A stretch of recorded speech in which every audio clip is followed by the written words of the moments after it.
The decline of Gearbox in Borderlands has struck once again with Borderlands 4 and everything that has led up to our event so far. What's going on, guys? B-Flatten here with a brand new video today, and we're going to be talking about where Borderlands 4's state is in. You've probably fallen off yourself, much like myself and plenty of others, but let's go ahead and talk about some feedback, and let's talk about where we are at and what's going on with the future. Now, a while ago, I made a video called The Decline of Gearbox, The Critical State of Wonderlands, and it looks like we're kind of in the same boat with Borderlands, even though it is very early on. Now, the biggest one that's the most obvious is the player base is falling off.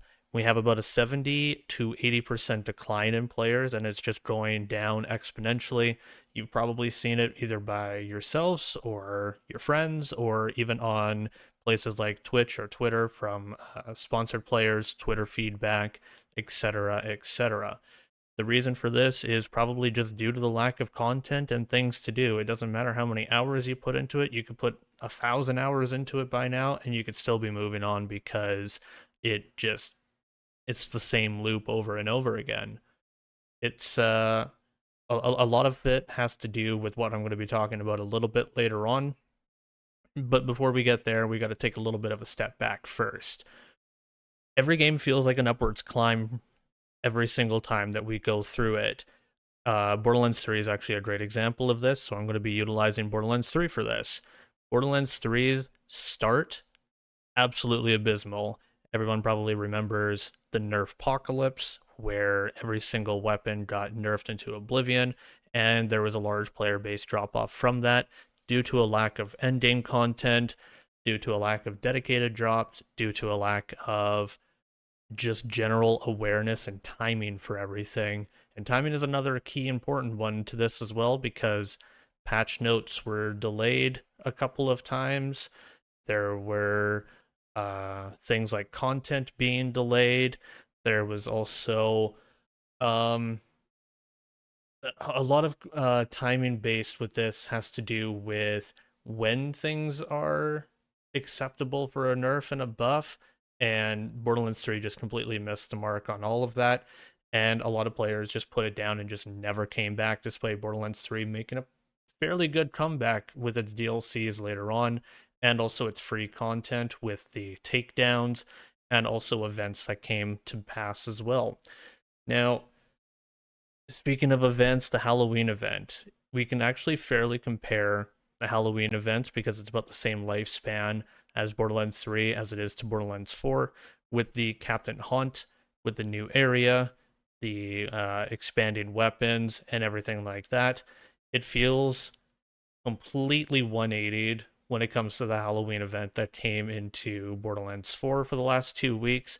It was 2 legendary items and utilizing world bosses to maybe hopefully get one of the two broken items, because they just don't even do the correct amount of damage until another fix had to come later on for it. This upward climb, why is it that we have to have this upward climb every single time a Borderlands game comes out? Why can't we just have the previous feedback, carry it on over to the other future installment, and then proceed and get it better from there? Why do we have to go back to square one and then slowly climb back up again? Because Borderlands 4 is making the same mistakes as Borderlands 3 did, and it's reflecting quite clearly. Another thing to mention is the game released a couple weeks early. If you remember, the game was supposed to be launching later in the month. Instead, it released in the middle of September, a couple weeks early, because it was ready and it was gold and it was great and perfect and the best game ever, right? That's why optimization was very poor. The better your PC, the worse it actually did, apparently. Mine is just barely minimum specs, and I was pretty fine. People who have PCs that are 10 times my power of PC crashes constantly and still go through that all the time. Multiplayer not functioning, optimization abysmal, multiplayer, the Halloween event, just all of these are tacking on, tacking on, tacking on, delay in patches, you name it. The biggest one and most glaring and obvious one is the endgame content and loop. I think having a raid boss coming out like 3 or 4 months after release, you're just going to be boring your player base. I think a lot of people now are just waiting for Thursdays for a patch to come out in hopes that something interesting happens. If something interesting doesn't happen, people log on, check their Maurice machine, and then log off. It really reminds me of Destiny and Xur for the longest period of time, which Destiny players didn't want to be Destiny players. Borderlands players don't want to be Borderlands players right now. It's following the same suit. The thing that I want to talk about with that is that it seems like Borderlands is losing its identity to games like Diablo and Destiny. That one is a big alarming one. The whole weeklies, logging in, checking your weeklies, something interesting not happening, cool, log off, go play another game. Um, Other things that Destiny has had that Borderlands 4 has jumped in, the jump and glide mechanic, it's very similar to Destiny. The world bosses, the blue and red bubbles or whatever that appear, which by the way, if you leave the arena, it just automatically despawns. That needs to be fixed. That's a real problem. The Echo 4 scanner, the vehicle spawns from anywhere, and like I mentioned, the weekly Maurice and reset, pretty much like Xur. Um, the look for Diablo is the whole greater rifts with Diablo and Wonderlands, which was their most recent to look at in the installments of Borderlands slash Borderlands style games, wherever you are on Wonderlands. And it's just, it really fucking sucks just where we are with this.